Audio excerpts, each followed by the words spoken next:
So you mentioned earlier about crowning the statue of Mary. Yeah. I want to shift to that because that's another big criticism we get.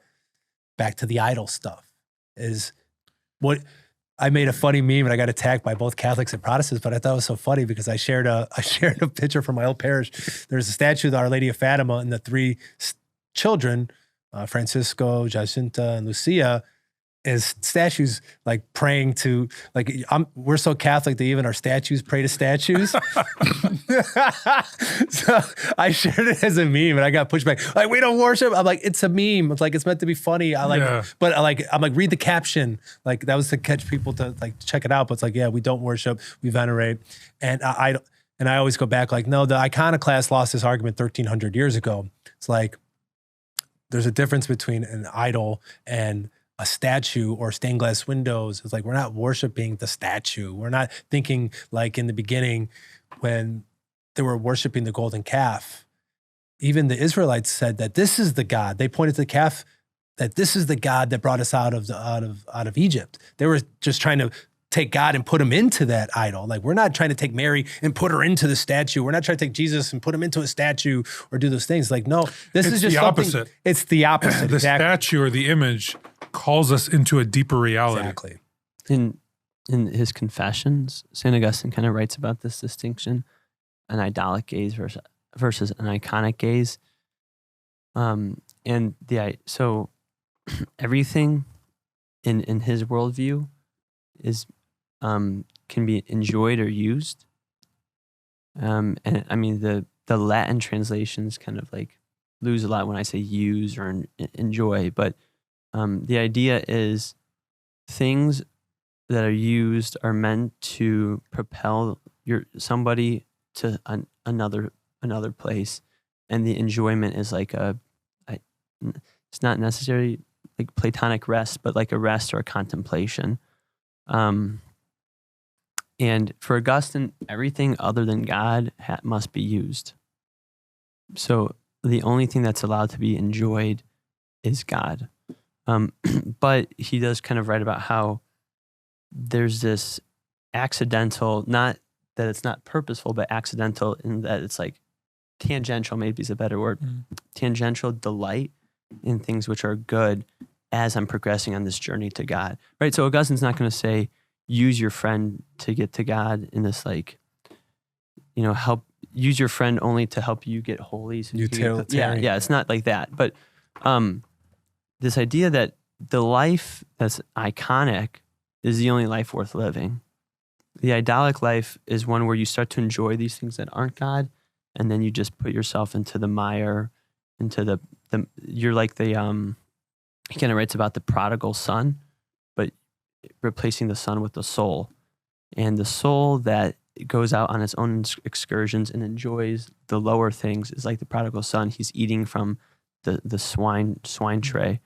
But the soul that returns to the Father, kind of comes back to the Father, is the one that used that his journey in life idolically. So everything points again to God, again to God, again to God. I think that's like a really nice way to kind of set the stage for a talk about Mary. Like you kind of said. Yeah. Well, and I think, like I said, going back to the iconoclast argument, is that St. John Damascene just said that Jesus changed everything. He became literally the image of God. God was never wasn't tangible, but now he took on flesh and became God in flesh. So now he's literally an icon. And then I got into thinking about this. I don't know if I heard this before. I thought it's on my own. Probably not, because I'm not that original. But even like the Bible, like we got the Bible. I'm like, well, do you understand that when you write Lord in words, Lord, that isn't the Lord, it's a book. It's a representation of what that is. It's an icon. A word is an icon. Even the words are icons. Everything is a representation. Like, so God came and changed the whole world. Now it's okay. But not only that, and those arguments that they always make, like icons and statues and blah, blah, blah. It's so tiresome. In the Old Testament, right away, we see the ark is built. The ark is put 2 cherubims on top of the ark. All throughout the temple, it's full of images everywhere you look. Right away, when Moses goes into the desert and the snakes are biting them, what does God tell Moses, put a bronze serpent and look it up. And he not only said lift it up, he used that as his own example that Jesus says that I have to be lifted up like the serpent. And so why would he say, oh, Moses did that? That was bad. Like, no, like God, that doesn't mean that these are things that we are worshiping in themselves, but God told them that they had to not only he didn't say, I'm going to get rid of all these snakes that are biting you, right? He could have easily said, okay, done. He said, no, make a bronze serpent, wrap it on a stick, lift it up, and then whoever looks at it is going to be healed. So not only did they make it, you had to look at it. Well, why are they looking at it? He could have just made the snakes go away.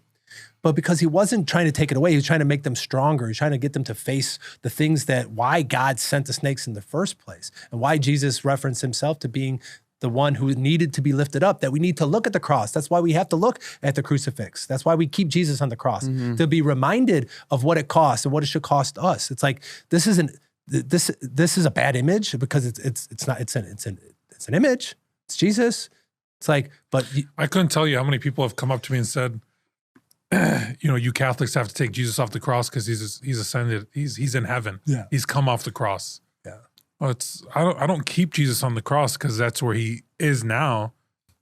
Jesus is on the cross as a reminder to me of that which he did for me and what it took for me to be redeemed.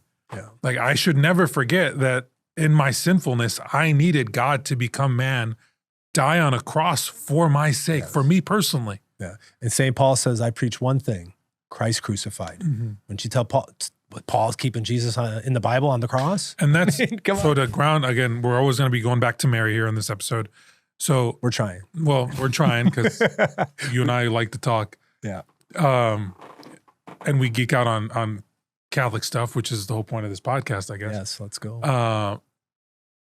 Mary isn't an idol. We're defining what idols are. And an idol is basically you're trying to contain God in an object.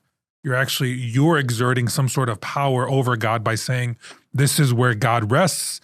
This is kind of how God is defined. I would go so far as to challenge people and say, if you're only going to interpret God through your reasoning of Scripture, it's an idol. Scripture can become an idol. Yes. And that's what Jesus charged the Pharisees with.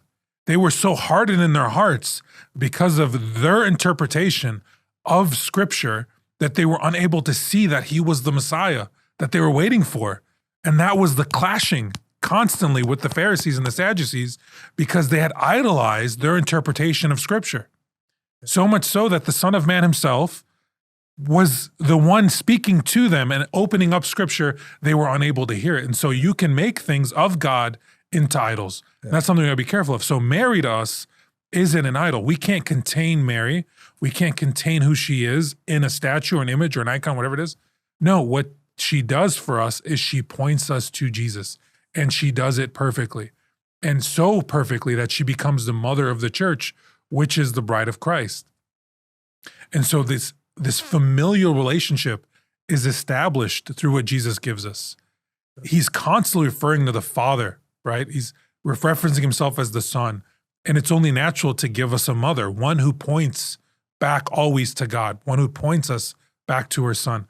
And that's why we honor Mary. That's why we crown Mary, right? We literally believe that Mary's crowned queen of not just earth, but of heaven as well, right? The angels look to her as mother because of the perfect nature with which she points people back to Jesus. Yeah.